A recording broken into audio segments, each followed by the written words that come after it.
કરીને ફ્રી થઈ ગયા અને માર્કેટમાંથી લઈ હતી મસ્ત મજાની ફ્રેશ દૂધી. તો વિરલને દૂધી જોઈને હલવો ખાવાનું મન થઈ ગયું એટલે જો દૂધી છી અને મેં મૂકી દીધી છે ગેસ ઉપર દૂધીનું છી અને નીચે તો ઊભા રહી તો થાકી જાય એટલે હું પ્લેટ ચડી ગઈ પ્લેટ ઉપર. મિત્રો દૂધીનું પાણી એકદમ મસ્ત મજાનું બળી ગયું. તેમાં નાખી દીધું આપણું દેશી ગાયનું ઘી. દેશી ગાયના ઘીમાં છે દૂધી ઓલમોસ્ટ શેકાવા આવી ગઈ છે. હવે એમાં એડ કરી દઈએ થોડું દૂધ. સરસ મજાનો દૂધીનો કલર પણ ચેન્જ થઈ ગયો છે અને બફાઈને થઈ ગઈ છે સરસ મજાની રેડી થઈ ગઈ છે. હવે આપણે એમાં નાખી દઈએ તાજું બધું દૂધ એટલે છે ને એકદમ બાવાનું સ્ટ્રક્ચર આવી જાય અને આપણા હલવામાં મસ્ત મજાનો થઈ જાય ટેસ્ટી રેડી.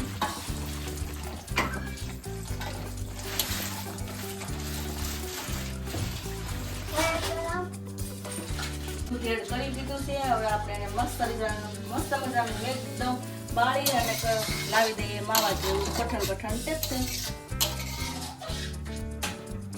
અત્યારે કદી તો બહુ બધી વાર છે, ગરમીના દિવસો છે તો પણ અત્યારે વિરલને ફેવરેટ એવો હલવો બનાવવો જોઈએ મારે. વિરલ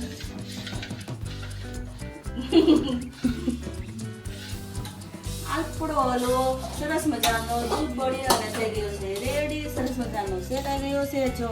અને આમાં કોઈ ફ્રૂટ કલર કે કોઈ એડ કરવાના નથી કેમ કે અહીંયા આપણે હેલ્ધી એવો હલવો તૈયાર કરવાનો છે એટલે આપણો હલવો તૈયાર થઈ ગયો છે. ગેસની ફ્લેમ કરી દઈએ બંધ. હવે ટાળી દઈએ થાળીમાં.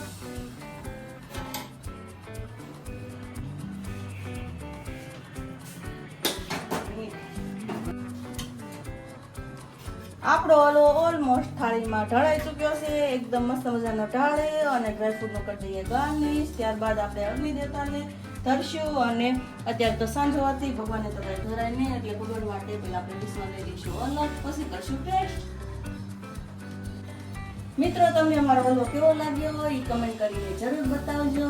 અમારી ચેનલને લાઈક કરો, શેર કરો અને સબસ્ક્રાઈબ કરો. ફરી મળીશું નવા વિડીયો સાથે. ત્યાં સુધી બાય બાય, ગુડ નાઇટ.